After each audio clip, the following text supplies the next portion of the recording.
If you really look at, the human experience, we seem to be constantly searching outside ourselves. We're always chasing the next thing, the promotion, more money, getting noticed by others. We think that's where happiness and success are hiding. But what if that whole way of thinking is just wrong? What if the real key, the genuine fulfillment, is actually found inside? That's exactly the point. It's a pretty radical shift proposed by the sources we looked at for today. We're doing a deep dive into these teachings from the Sacred Atlantean Brotherhood and its founder, Grandmaster WaXhira. They basically suggest a total overhaul of how we chase success, and it's all wrapped up in something they call the daily practice of spiritual techniques. Okay, yeah, let's tackle that name straight away. Sacred Atlantean Brotherhood. It definitely makes you stop and think. Are we talking like ancient lost city secret society stuff, or is this more of a modern spiritual group? Well, the sources frame it as a contemporary organization, yeah, but one that sees itself as guarding these ancient universal spiritual principles. Wisdom, they claim, from a time when human consciousness was supposedly, operating at a much higher level. Grandmaster WaXhira is presented as the modern guide, distilling these big ideas into a practice you can actually do every day. And the core idea is really this: real happiness, real success. It isn't about getting stuff. It's about consistently tuning into your own inner truth, your divine potential, as they put it. Right. So for this deep dive, the goal is to look past the, let's say, intriguing name and really get into the practical side of it. What are the actual techniques? How do they redefine something basic like health? And what are the promises? What do they say you, the listener, can unlock if you commit? Exactly. We'll look at why consistency is apparently so vital, the 4 specific techniques they champion for shifting your consciousness, and then the benefits they promise, which range from emotional resilience all the way to physical balance.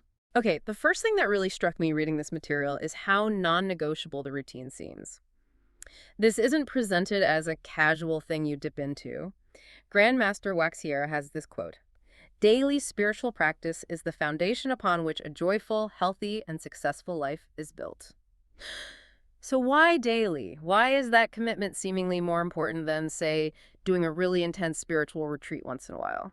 Yeah, that's key. It's framed as being about more than just, forming a good habit. It's about calibration. Think of it maybe like tuning an old radio. If you only fiddle with the dial now and then, you get static, maybe bits of music. But daily practice, according to the Brotherhood, keeps you consistently aligned with what they call higher consciousness. Hmm. Without that daily tuning, the everyday mind, the ego, apparently just pulls you back into old reactive habits. That connection gets fuzzy or lost. That makes a lot of sense. It's like ongoing maintenance, not a one-shot deal. So if daily practice is the foundation, what are the actual pillars? What are the 4 specific techniques they recommend? They focus on 4 core practices: meditation, breathwork, visualization, and mindfulness. Now, these are common terms, obviously, but what's important to grasp, and what the source emphasizes, is their specific take on them. The Atlantean flavor, if you will. Okay, yeah, let's dive into that. How is their version of, say, breath work different from what you might learn in a yoga class? Okay, take breathwork. They stress a very rhythmic, very measured pattern. Specifically, they often mention a 6-second inhale, 6-second hold, 6-second exhale. This isn't just about chilling out. The technique is taught specifically as a way to manage your internal energy, what they call prana, or life force. That precise timing is supposedly key to creating neurological coherence. It's aiming for energetic mastery, not just feeling a bit calmer. That is interesting. Okay, what about visualization? We hear about manifesting goals all the time. Is this just about sticking pictures of stuff you want on a board? Definitely not. Their approach to visualization is apparently tied into sacred geometry and what they call high vibration symbols, connecting back to that whole Atlantean idea. So you're not visualizing like a new sports car. You're visualizing specific energetic patterns, sometimes complex geometric shapes, to stabilize your own energy field. The goal isn't to manifest an object, but to impress a state of being onto your subconscious, like a template of perfection that your body and your life can then align with. Wow, okay. That's a really different angle. Moving from wanting a thing to trying to embody a specific frequency or state. So meditation and mindfulness, how do they fit into this daily routine?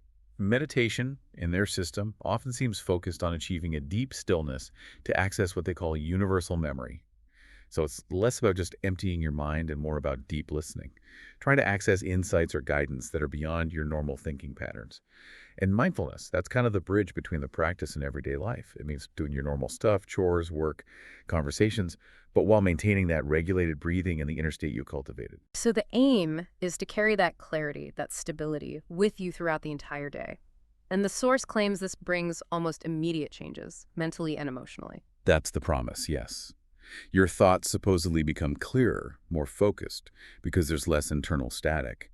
And this mental clarity is positioned as the first step to understanding what you truly want deep down, which often gets buried under what society tells you to want. But maybe the bigger promise, the one that really grabs you, is this idea of emotional resilience.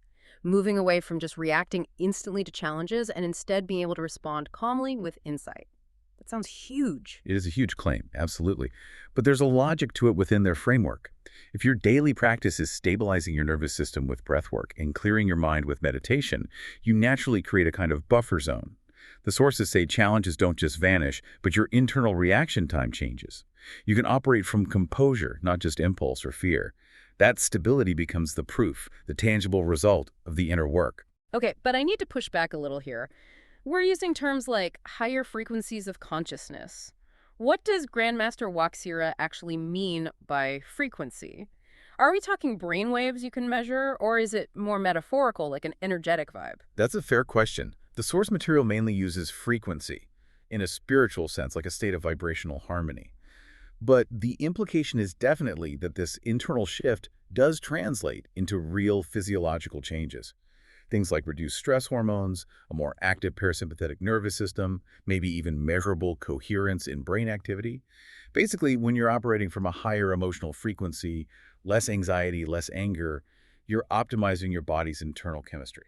And this connects directly to what they say about physical health, right? Usually we think of wellness as diet and exercise separate from spiritual stuff, but the Brotherhood links them, saying that aligning with these higher frequencies makes your body naturally reflect that balance and harmony. But what about, real life? What if someone practices daily but still has a chronic health issue? Yeah, that's crucial. The source isn't claiming this is some magic bullet cure, and it doesn't say ditch your doctor. What it emphasizes is removing self-sabotage. We know chronic stress is bad for pretty much everything health-wise. So by achieving more emotional and mental stability, you're essentially removing the internal static, the resistance that can hinder the body's natural ability to heal and find balance. It makes healthier choices like eating better, sleeping well, feel more natural, less like a constant battle. So it's less about magic healing and more about reducing the internal chaos that often undermines our health efforts anyway. Yeah. If you're internally chaotic, your body reflects that. If you're internally harmonious. Exactly. The body tends towards harmony. The inner state shapes the outer reality. And this becomes really clear when you look at how they define success. Which is completely different from how most of us think about it, right? Usually success is measured by the bank balance, the job title, what other people think of us. The Brotherhood seems to demand flipping that entirely. They absolutely redefine it. Success, for them, isn't measured by how much you have. It's measured by achieving inner peace. It's about realizing your highest potential as a being and living in sync with the laws of the universe as they see it. Success becomes a state of being, not just a collection of external achievements. But how do you even measure inner peace? If I give up chasing the next promotion, how do I track whether my daily practice is actually leading to success in their terms? You track it internally. Are you feeling more gratitude day to day? Is your baseline anxiety lower? Do you feel a sense of purpose, a kind of flow, even in mundane tasks? The source suggests that when you really cultivate this deep inner spiritual strength, the outer world begins to reflect that strength. Ah, okay. So material success might still come, but it follows the inner peace. It doesn't create it. The practice itself makes you more confident, more resourceful, better able to spot opportunities because you're not operating primarily from fear or lack. Precisely. You start attracting things, opportunities, resources, because your own frequency is more harmonious. You're not fighting the current. You're flowing with the universal energy, so to speak. Now, a really important part of the Brotherhood's message seems to be making this wisdom accessible. Grandmaster WaXhira is quoted as saying, "This isn't just for monks on a mountaintop. It's for everyone." How do they actually get these, somewhat complex ideas and practices out to a wide audience in the modern world? Yeah, scaling spiritual teaching is always a challenge, isn't it? But they seem to have fully embraced modern tech. They're making sure the daily techniques, the guided meditations, the deeper philosophical discussions, all of it is available online, through common platforms. The source material points to resources across YouTube, Spotify, and Medium. So you've got guided practices you can follow along with, podcasts discussing the concepts, articles to read, that's layered access. Right, the infrastructure is there to support the mission. The idea is that anyone, anywhere, can basically start their daily practice right away if they choose to. The instructions seem designed to be very practical, really focusing on getting you started with those 4 core techniques we discussed. And the ultimate promise here is pretty profound. It's not just about feeling a bit better. By committing to this daily practice, the sources claim you're actually transforming your entire being.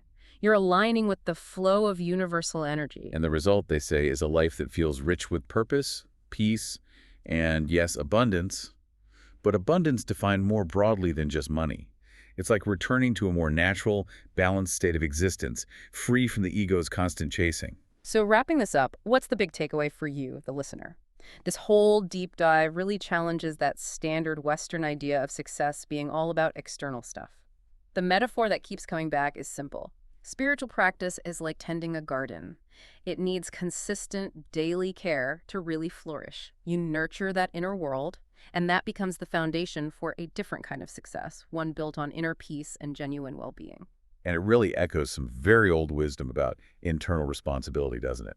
The Brotherhood actually references a quote not directly from their own text, but from the Gospel of Thomas, which hits this point perfectly. If you bring forth what is within you, what you have will save you. If you do not bring forth what is within you, what you do not bring forth will destroy you. Wow, that really puts the power and the responsibility squarely on the individual, doesn't it? So after exploring the discipline taught by the Sacred Atlantean Brotherhood, the focus on meditation, breathwork, visualization, mindfulness, it leaves us with a pretty potent question. What practice, what small daily action might you commit to start bringing forth what is within you? That really feels like the journey we're all invited on.